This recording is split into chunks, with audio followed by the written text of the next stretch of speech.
What is going on, everyone? Here again. Here for you, some Call of Duty Black Ops 2, playing some domination this time on the map standoff, using the FAL. This is the semi-automatic FAL. This is not the amazingly awesome select fire fully automatic FAL, which I'm going to talk about that real quick. I'm going to try not to drag on with it. But the FAL with full auto is so freaking good. It's amazing. It's probably my favorite assault rifle here in the game. I do also like the M8A1. I do also like the Type 25. It's just the FAL full auto is just so strong. It doesn't kick. I mean, it can shoot a little bit faster, but other than that, it's good. It's a good gun. It's a very, very good gun. And this is one of the matches I got prior to actually unlocking the select fire attachment. This is one of the matches I got prior to that. And it's a good gun overall. I mean, it's a good gameplay overall as well. It's just, I don't feel as though it's a good enough gameplay to stand on its own. Sorry for the fact that people quit out in this match. I mean, I get a good score. I think I have a 23 KD. I'm almost averaging, a Moab every time I go out. It's just the fact that everyone quits, and it's a widespread play here in Black Ops 2. It really is. Just people always quit. I feel as though Black Ops 2 is one of the most competitive Call of Duties there is. But if you're not facing a full party, and if you're with a full party, you face 2 or 3 or 4 people the entire match, and just people need to stop quitting. There needs to be like a harsh penalty for quitting out, I think. I don't know, maybe that's just my thought. Let me know your thoughts below. But welcome to this week's episode of Dear Nero, a weekly series here on my channel where essentially you guys send me in fan mail, fan questions, if you will. If I feel as though they're good questions, a question that a lot of people may have interest in knowing the answer to, I answer them, and that's what I do here with Dear Nero. So let's hop on this week's episode. Hop on to the first question. He writes, Dear Nero, does it ever annoy you to know that guys like White Boy 7th Street, T Martin, and Ollie A, etc. get about the same amount of subs in a day that you get in a few weeks or a month, when clearly your videos are just as good, if not better? Kevin from Colorado.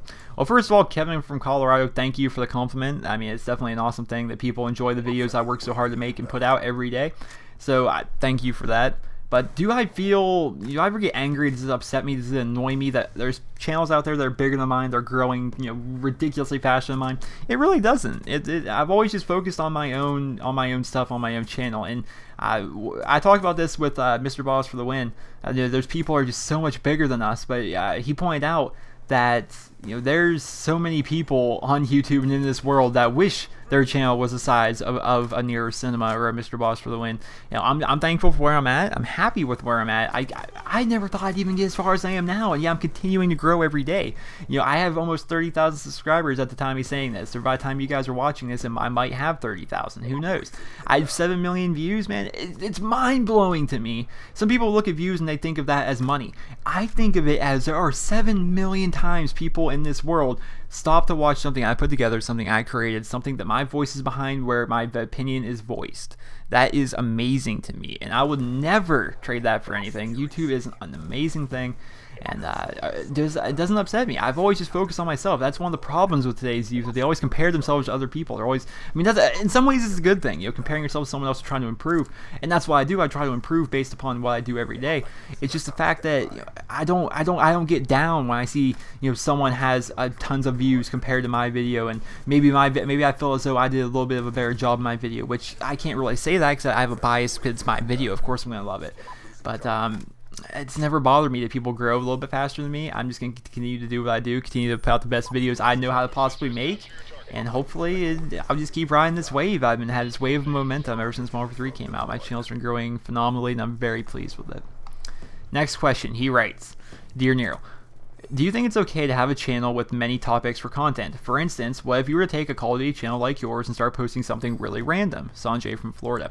So I actually have some experience in this. I do. I have some experience in trying to post content other than Call of Duty in what is mainly a Call of Duty channel. Here on my channel, which NerosCinema is primarily Call of Duty, I've posted Minecraft, I've done some Battlefield 3, I've done some Gears of War 3, I did one Skyrim video. Did I say Minecraft? I may have. Either way, I've tried posting, I've varied my content a little bit here on my channel. I have. And one of the biggest things I've noticed is that it's kind of hard to take core Call of Duty fans and make them watch a different game. So you think about Call of Duty, there's so many different ways to play, there's so many different things you can do, that any particular YouTuber, no two videos can be alike in terms of the gameplay. If you take like a Let's Play channel, it's kind of hard to grow a Let's Play channel like based upon, like, let's say like a Borderlands 2, or yeah, like a Borderlands 2, or whatever kind of game like that, Whereas people basically have already found their favorite, Let's Play guys, and they'll watch anything and everything those Let's Play guys post. Whereas Call of Duty, there's a lot more room to grow. Smaller channels have a lot better of a place to get their foot in the door, so to speak.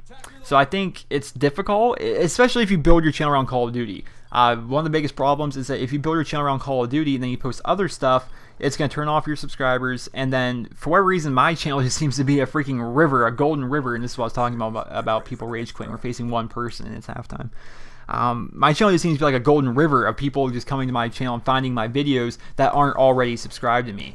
A guy that averages 2 to 3, 4,000 views a video maximum, has 7 million views. It's because so many of my videos have blown up. So many people outside my subscriber range are watching my videos from search engine results, related videos, etc.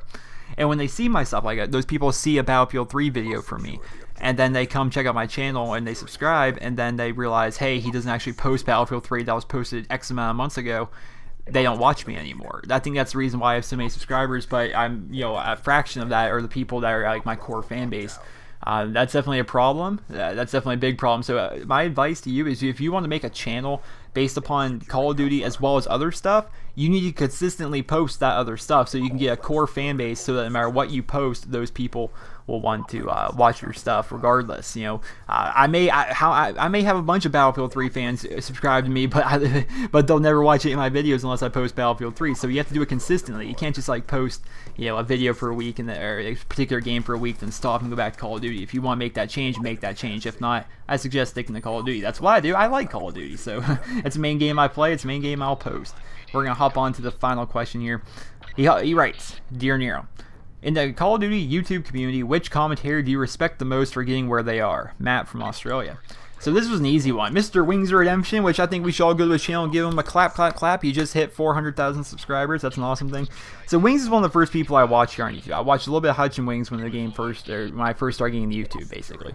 And just Wings, man, he's posted thousands upon thousands of videos, and the guy's been around since the beginning. He has been through every possible controversy, and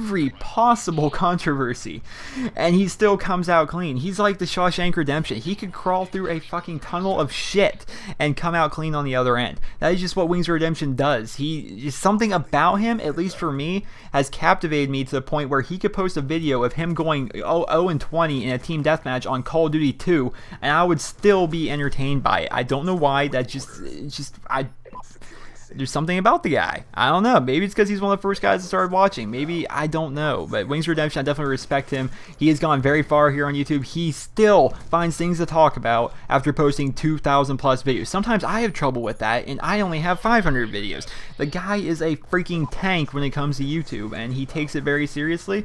His channel is his life right now, and I respect the hell out of the guy for doing that. Wings Redemption is probably the guy I respect the most. I watch very few people here on YouTube. Gamertag, Wings Redemption. I like the FPS Russia stuff. I really do. But I don't watch ridiculous. I mean, I watch a lot of people, but I don't watch them religiously the way I do like Wings Redemption. It's just, the guy is a freaking monster. I don't know why. I just love watching his stuff, and he's definitely the person I respect the most here on YouTube. Hopefully I answered your question, but we didn't get a whole lot of questions for this week's episode of Dear Nero. We didn't. Those were basically the 3 good ones. I got like maybe 5 other questions other than that I considered, but I decided just scrap. So if you guys want your questions featured on the next week's episode of Dear Nero, you guys want more questions answered on Dear Nero, you guys have to send me some personal messages here on YouTube. The tagline reading Dear Nero. Let me know your question. If it's a good one, I'll answer it. But a final score of 46-2 for me. There's 2 people on the other team who everyone just kept quitting in and out. It's really annoying. Now, you at least try and make the comeback. If I join a game late, I at least play to the end of it, and then I back out, but not the case for a lot of people. I hope you guys all enjoyed the video. Remember, it's where you guys feel deserves. Like I said, you guys want your question featured in next week's episode, send me a message. Have a wonderful day, guys. I was banging 7 grand rocks, that's how I roll. I got 1 year, go. Are you bipolar? I'm bipolar.